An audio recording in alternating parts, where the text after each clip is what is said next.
we moved to Seattle, Washington after sending a demo tape out, and after getting a call from Susan Silver, who is a pretty prominent manager here in Seattle. Back then she was, I should say. She managed Alice in Chains and Soundgarden. And she said, I really like this sound, and I want to manage you guys, but you would have to move out here to Seattle. So we packed up the Hefties and the van and drove out to Seattle and started our life there. And that's when we met the guys from Black Circle Boys. That whole thing happened because when they came to town and were scouting locations, the director asked around and said, do you have any bands here that are, that the Gothic kids are into, or that the devil worshiping kids are into, or anything like that? And everyone unanimously said, yep, it's Rorschach Test. And that's because we had a song out called Satan that was very popular. Live, whenever we would perform it live, it was our most popular song, and that's the one that kind of put us on the map and gave us the reputation of being this really evil band. Yeah, so the director called me and we sat down and met, and he sized me up immediately when he was talking with me. He was a really great, easy guy to work with, always in a good mood, always easygoing, never got really intense with anybody. But he definitely, I think he did a good job on the film, and he was a pleasure to work with, that's for sure. He had a great personality. But, he immediately started asking me if I had access to any of my fans who were really kind of dark and crazy and maybe devil worshiping. Because he could tell that, I wasn't the man for the job. I definitely wasn't somebody that Eric Mabius could shadow and get the idea of who Shane Carver was and what he was like and so forth. So I did help him out, and I hooked him up with one of our fans that went by the name of Jay Sin, and his real name was Jason Sweetland, and he was a Native American kid that just had that look. His hair was dyed black, really dark black, and he would paint. He wore the skin makeup that made him look kind of pale, and the lipstick and fingernail polish, and always had the shiny leather things on it, at any given time. And always had the pentagram hanging from his neck, and probably Anton LaVey's Satanic Bible in his backpack at all times. So he was definitely the kid. And so I hooked. They sent Eric to Seattle to hang out for about a week or two, and I introduced those two and kind of took Eric all around Seattle, and he got the real feel for the city and what the Gothic kids were really like at that time too, by hanging out with them. So yeah, he's an amazing actor, probably one of the most underrated actors in America still to this day, because he takes his profession so seriously and just dives into it with everything he's got, and becomes the character that is given to him on script. And so I think he did a really amazing job with this movie and other movies that he's been in as well. I take on my dick, okay, and I shove it right in her face. And I'm standing there, I'm like, what the hell is this? Grandma with the birthday present? Suck it, you dumb bitch. The Gregster! Yes, the Gregster! Yeah! So he and I became friends during the filming of the movie. We stayed friends for all these years. And, he's not doing Shane Carver stuff anymore. More lifetime movie of the week stuff. Suck me, you old fart.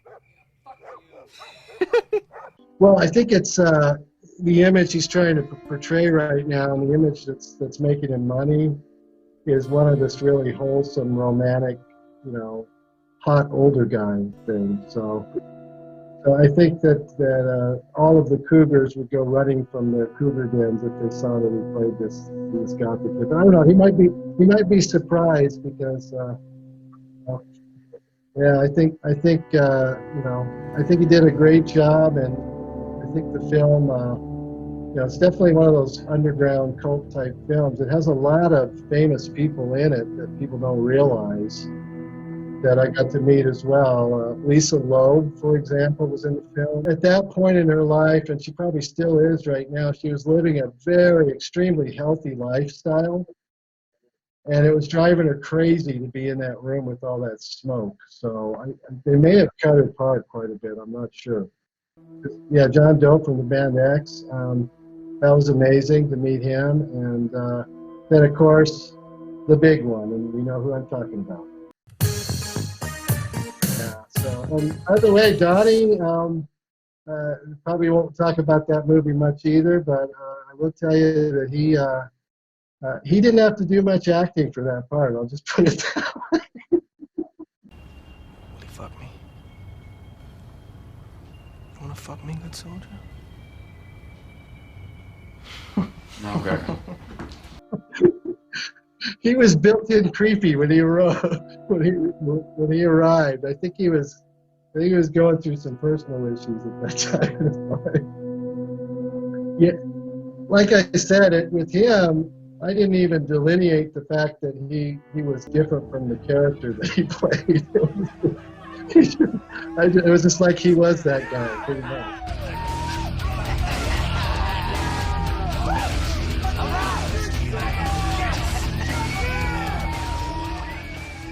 The scene that you're referring to was shot at a club. At that time, it was called the Weathered Wall. And a lot of great live shows happened there throughout the history of Seattle. It's a club that's right underneath the monorail tracks. And it was a really cool place. It's no longer around now with Amazon coming in and making this their city. They got rid of places like that. So it was really neat to film that. I think we started at 10 in the morning on that shot. We didn't leave until almost 3 in the morning. So we just kept taking take after take after take. And believe me, everyone that was an extra was really sick of our song by that time. And the fight scene was not in the script. The director just had the idea all of a sudden on the set. When Shane Carver jumps up on stage and offers me drugs, it was supposed to end with me kicking him off the stage. The director decided to make a point in the scene to where he jumps up and kicks my ass, and I'm his idol. That is kind of a turning point of him thinking that his power is surging, you know. And in case you wanted to know, there were several takes of him punching me in the stomach. The one that they kept, actually, it was real. So he really, yeah. And when I doubled over and fell over like that, that was real too, because he got me good. Yeah. Who was the guy that played Rory, that kid? Ferry, would you mind getting us some fucking beers? I went every day I possibly could, yeah. So I was there the day that they filmed a classroom scene, the famous eyeball classroom scene. I got to watch that one get filmed, and that was fun. The frog, that's right. It's a frog that they ended up doing finally. A lot of it was done in outside locations. He was on a shoestring budget, that's for sure. So you can tell that. So yeah, it's interesting. Cable television kind of definitely took it a long way further than it was. I think it was in the theaters for a day or something. But, having it on the different cable channels has been really awesome. And I still get calls and text messages from people saying, hey, I saw you on the movies tonight, I'm sick of it. You don't have that option to be sick of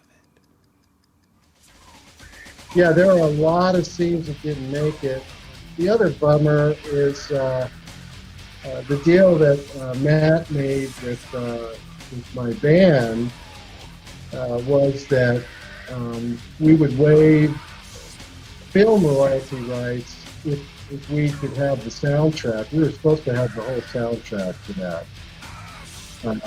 And if you get the soundtrack, the actual copy of the soundtrack, if you can find it, not even, our song, Satan isn't even on there. It's really dumb. They replaced our music. The reason for that is because just after we did that movie, we got signed we were on an indie label called Slip Disc, and Mercury Records bought Slip Disc. And I think they were afraid of having to negotiate with the Polygram family. So, so that was kind of a bummer for our band, a big letdown. Yeah, just the scene. It's not on the official soundtrack, and then also the other thing I did get out of it was I was made a member of the Screen Actors Guild because I had lines. So that was cool, Getting to know Eric was an amazing part of that movie. On a side note, and this is something that a lot of people don't know, that the guy, Jason Sweetland, who Eric shadowed and studied to be Shane Carver, about 6 months after the filming of Black Circle Boys was done, he hung himself in a very bizarre way. And it was kind of just a really creepy thing here in Seattle, especially with him being tied, because it was a small town at that time, and him being tied in with Black Circle Boys movie and the guy that Eric studied, and then the way he died was really bizarre. It's, he hung himself with a bootlace from a doorknob. It's really weird. Yeah. So it's too bad, but he obviously was very depressed and needed some mental health help. So that was sad. That part was very sad about that. Yeah. I think it's cool that you're doing what you're doing. I've run into people on the internet that are just crazy about the movie, and it's I guess that's cool. I mean, when I watch it, I'm like, it's a good movie, but the story behind it is even cooler because it's true and it really happened around here. Yeah. And, I can actually we did some digging ourselves. This is after the film was made, but I did some digging, and I could actually take you to the body of water, the area where the cave was and stuff. So it's off of Mercer Island in Seattle. So yeah, so that's about it. There's been a lot of creepy killers from Washington State.